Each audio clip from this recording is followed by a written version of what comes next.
mshukiwa mkuu wa mauaji ya mwanafunzi wa chuo kikuu cha Multimedia Sylvia Kemunto amejisalimisha kwa polisi huko Sultan Hamoud, kaunti ya Makueni.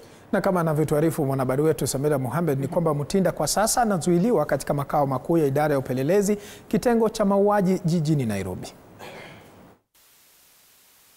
Ni afueni kwa familia ya Sylvia Kemunto kufuatia kujisalimisha kwa mshukiwa mkuu wa mauaji ya mwanao Eric Mutinda.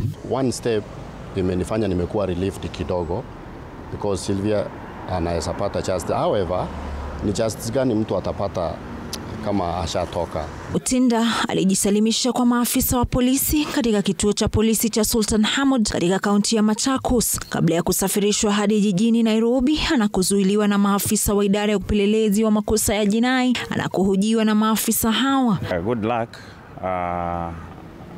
Ni kwamba mhusika mkuu amejiwasilisha na tumehakikisha kwamba ni yeye na ko Nairobi area for further investigation. Mutinda ambaye ni mwanafunzi wa mwaka wa kwanza wa uhandisi katika chuo kikuu cha Multimedia anaaminika kuhusika katika mauaji ya Sylvia Kemunto ambaye mwili wake uligunduliwa Jumatano usiku kwenye tangi la maji juu ya paa la mabweni katika chuo hicho. The boy was not alone. So I wish akuwe interrogated vizuri, aseme walikuwa wangapi. Because hiyo kazi yote nikiangalia haikufanywa na mtu mmoja.